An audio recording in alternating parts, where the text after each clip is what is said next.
साथीहरू यतिखेर हामी वीर हस्पिटल आएका छौँ।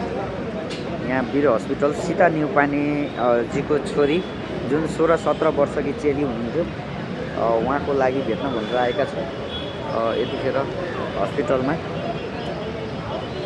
भनी यतातिर हाम्रो नेपाली बाबु हुनुहुन्छ। नमस्ते नमस्ते। ल यता हाम्रो रमिलाजी र यता हाम्रो सन्जुजी पनि आउनु भएको छ र दिदीलाई पनि हामीले यहाँ भेटेका छौँ है।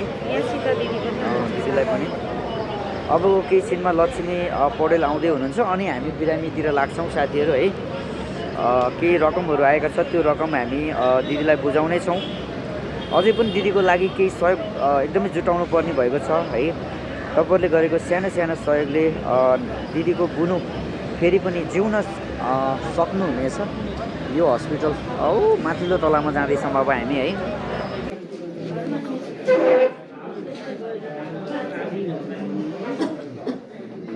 भनी तपाईँहरूले नि पठाएका यी रकमहरू छन्। यी रकमहरू आज जस्ताको जस्तै हामीले उहाँको लागि बुझाउन गइरहेको छौँ। यहाँ लक्ष्मीजी भन्नुहोस् त कति छ यसमा।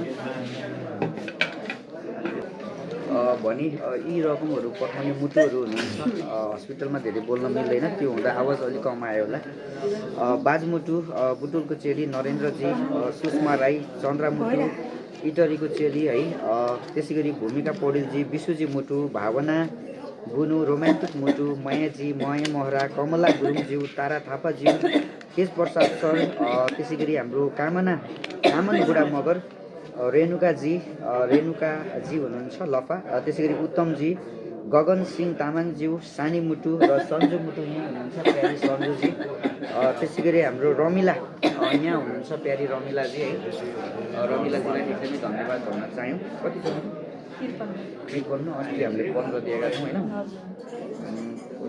कति भयो लगभग 70,000को हाराहारीमा हामीले अहिले लगभग दिदीलाई सहयोग गरेका छौँ है। यो सहयोग भनेको तपाईँहरूले नै पठाएका रकम हुन्। यी रकम चाहिँ अब हाम्रो लक्ष्मी पौडेलजी को हातबाट यता दिदीलाई दिनुको लागि आग्रह गरेको थियो। धेरै माया गरिदिनुहुन्छ तपाईँले सधैँ मलाई होइन। तपाईँको चौतारोमा आएर मैले यति सहयोगका हातहरू अगाडि बढाउन पाएको छु र धर्मको काम गर्न पाउँदा आफूलाई एकदमै गर्व मानेको छु। तपाईँलाई धेरै धेरै धन्यवाद। जसले जे भने पनि यो काम गर्न चाहिँ कहिले पनि नछोड्नु होला। हाम्रो साथ सपोर्ट तपाईँलाई हमेसा जस्तो दुःख सुख जुन बेला पनि रहिरहनेछ भन्दै म यति पैसा चाहिँ दिदीलाई। नमस्कार। हजुरहरूले गरेको सहयोग नानीको बारेमा राम्रो भएको छ। फेरि पनि यति गरी हजुरहरूले मेरो नानीलाई सह गरिदिनु होला। किन भन्दाखेरि मेरो बुढा पनि हुनुहुन्न, म यसै गरी चिनेर बस्नुपर्छ। मेरो दुई छोरी अपाङ्ग छ, एउटा छोरी अलिक छ। हजुरहरू सबैजनाले फेरि पनि यस्तै गरी मेरो नानी बचाइदिनु होला। म त्यति नै भन्न चाहन्छु। सहयोगी हाम्रो सबै सहयोगी मुटुहरूलाई एकमुष्ट धेरै धेरै धन्यवाद। मुटुहरू तपाईँहरू जहाँ जहाँ हुनुहुन्छ स्वस्थ रहनुहोला, खुसी रहनुहोला। बहिनीको आशीर्वाद तपाईँहरूलाई कहिले पनि दुःख पीडा नपरोस्। यो भनेको अहिले आएका रकम हुन्। अब हामी यहाँबाट गइसकेपछि फेरि पनि तपाईँको लागि हामी केही रकमहरू जुट्नेछ है। के सहयोग हजुरहरूले गरेको छ होइन। मेरो नानी बचाइदिनु भएको छ।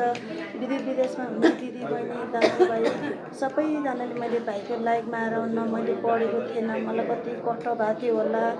मेरो कोठामा हेऱ्यो भने कति बिजोग भएको थियो होला। अहिले पनि कति बिजोग भएर होला नानीहरूको। हजुरहरूले गरेको सहले मेरो नानीले अहिले औषधि खान पायो। नानीहरू यस्तो राम्रो भयो। मैले ल्याउन सकेको थिएन, कति गाह्रो भएको थियो। हजुरहरूले गरेको सहले मेरो नानी बचाइदिनु भएको छ। यतिखेर हाम्रो यात्रा बनेपातिरको चलिरहेको छ है। तर हावाहुरीले बहुत डिस्टर्ब गरेको छ हामीलाई।